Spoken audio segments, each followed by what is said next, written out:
How's it going, YouTube?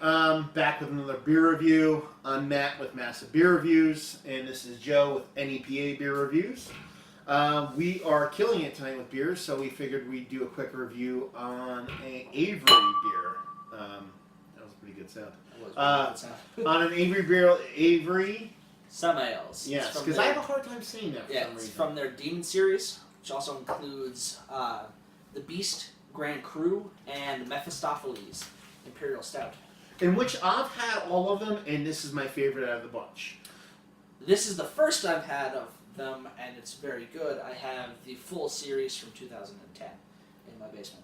So this is a 2012 Samael oak-aged ale from Avery Brewing. It comes in at a meager 15.47% alcohol. Like, it almost seems like they're messing with you at that point. It's not 15.5. It's not 15.3. It's 15.47. Yeah, the thing with Avery is every label that they've had, their alcohol percentages are so exact. I know. It's like the Maharaja is 10.21% ABV. I have 8 different years of these, and I think 8. I could be wrong. And every single one is different. You know what I mean? Yeah. As opposed to when you get like a, you know what I mean? Like Green Flash Barleywine. It's every which year one it's sticks? like 10%. Oh, a JW Lee's. I just did a JW Lee's vertical, not in review, but personally. And they're all 11.1%. From 1997 to 2010, they're 11.1%. Like, really, like, I know they're not all the same exact way. But you're just putting it on label. Yeah, so, at the same time where it's kind of geeky that they're doing that, I appreciate it because that means there is variation between batches, So this is just high octane tomfoolery. There's nothing weird about this. This is awesome beer. It's gonna get you lit up, and you're gonna like it. Yeah. Which it says it's brewed with water, malted barley, sugar, hops, yeast, and oak chips. They're not being like, and this is, I've said this before in my reviews, it's kind of fun to see beers like this from the United States, because a lot of beers from the United States are like, hey, this is what we do, and we do this thing, and it's pretty awesome, and hey, look at this cool thing that we do all the time, because we're so cool. Whereas a lot of beers from like overseas are like, this is beer. Drink it. It's pretty awesome. So it's cool to see a beer like this that's like, it's beer, it's awesome, drink it, as opposed to touting how awesome it is. It's just like, oh, this is great beer, drink it. So there you go. Cheers. Yeah. Cheers. It's a weird. The nose is good, but it's not super in your face. No, it does have a lot of oakiness to it, though. Like a ton of oak. Like liquid oak. Yeah. Like, you know what I mean? Yeah. Like it's not pulling punches. That is what it is. It's oak aged beer.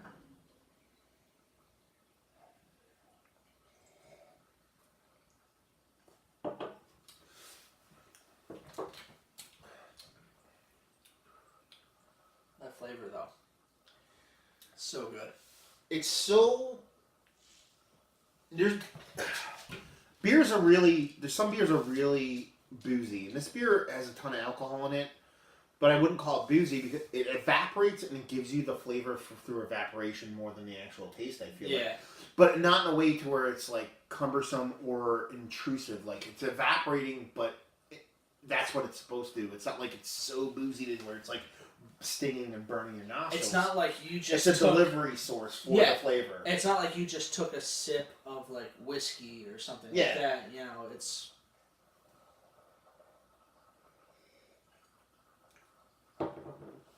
If you're used to drinking beers that are higher ABV than your normal beer, then you should have really no problem with sipping on this and getting like, oh, this is a higher ABV beer. But if you've never had a really high ABV beer, this is going to be pretty startling for you, I think. I can see that, but at the same time, like, I think it's actually pretty drinkable. It is drinkable. Like, to 15%. The point where it's like dangerous. Like, if somebody gave it to somebody, to be like, oh, it's kind of good. Yeah, this is. And they're like, hey, where'd you end up last night? In jail. You know what I mean? Yeah. It's like one of those beers. Like, it's like Beelzebub's level. It's like, like it's sweet enough and candied enough to the point where it's easily drinkable, but it's boozy enough to the point where you know you're drinking alcohol. There's beers that taste like beer, understatement of the century. Yeah. Then there's beers that taste like liquor.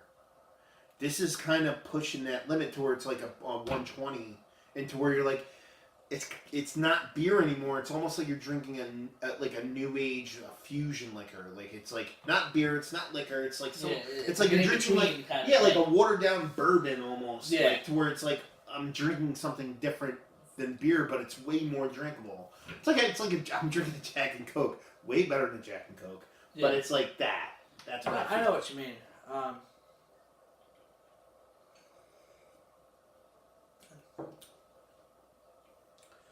A lot of these high ABV Avery beers tend to have the same kind of quality of like the dangerously drinkable things where you know you get that pop of alcohol. It's his middle name, dangerously drinkable. By yeah. You get that like pop of the alcohol right as you sip it, but then it fades and lets other flavors come forward. You know, you're not getting an alcohol burn going down. You're not too much of a warming coming back up even.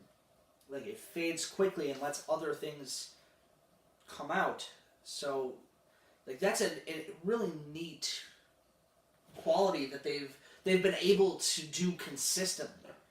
Yeah, you know? It's not like not that I was gonna say it's not like it's a trick. Yeah. But like I said, like it's like there's beers where it's boozy and alcohol-y, and then you feel it, and it's like a secondary sensation. Yeah. This, like I said earlier, this alcohol booziness is a delivery system for the flavor. Exactly. Like, you know what I mean? Like it evaporates and shoots into your mouth, but it's there for a reason where it's actually making you taste what it wants you to taste. It's not there as a byproduct. It's actually it's not there because the beer is 15% alcohol.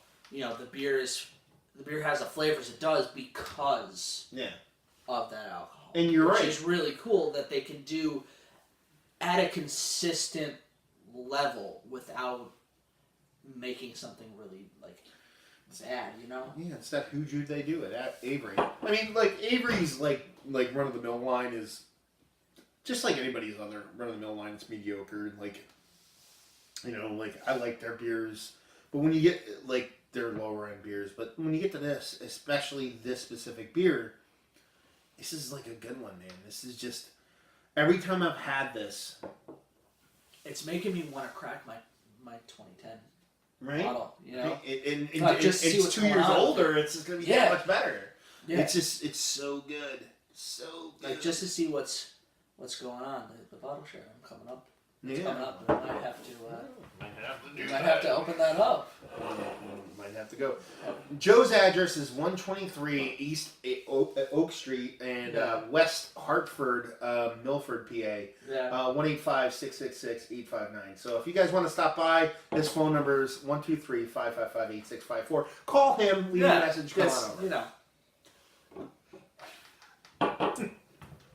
Now, on a rating wise, it's a weird, another weird beer to rate because it's unique. And it's really unique, but for what it is, for me, I'm a 96. I'm gonna go over 95 to a 96 at this point. Like I'm gonna actually and that's a big thing for me. Like I have specific beers in my brain that like are like tentpoles. Like they're like I'll never give beer 100.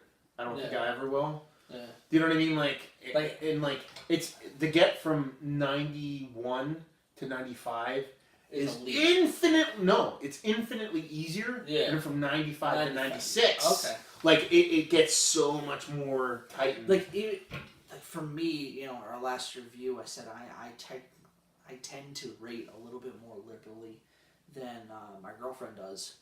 But even then, for me, like an A to an A plus, I really need to feel it. I need to be completely there for the A plus rating, and this has got it.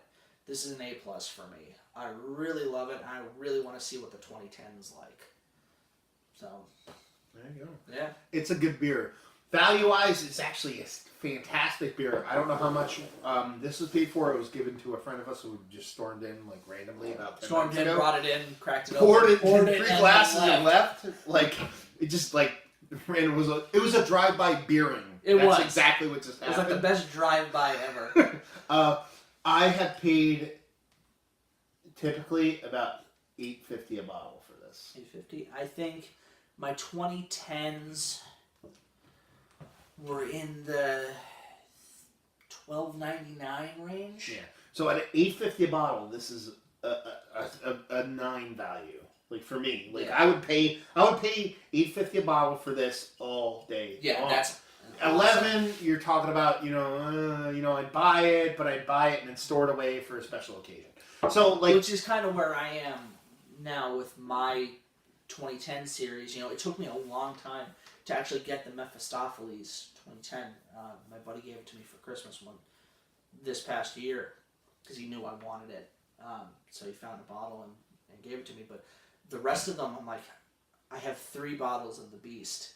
yeah. And I think like I'm gonna open one when I'm 40 because that's that's how long they say it can last. But this one I might be opening pretty soon. Don't take those rules too hard. Well, I'm not taking them too hard. I've had a beer from the 70s.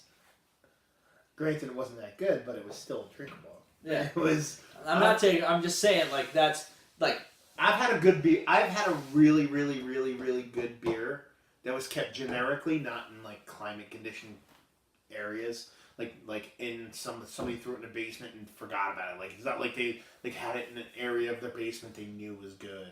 Yeah. Like I've had a beer from the early '80s that was fantastic that wasn't cared for perfectly. So like beers can last. None of my beers.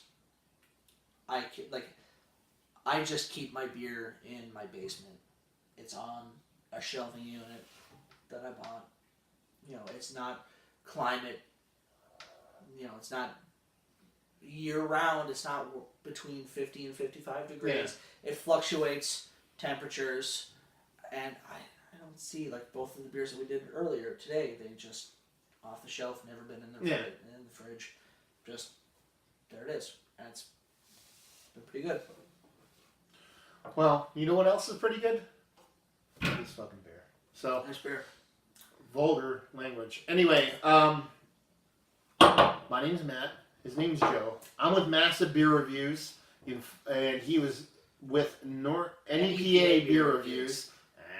You can find us both on Facebook, Twitter, Instagram, the whole 9, and YouTube, more importantly, where you're probably watching it now. So check us out. If you have any comments, suggestions, the whole 9, please leave them below. Another review in the books. It's his favorite. I like that tagline. And please let us know what you think, and we hope you enjoy the reviews. Cheers.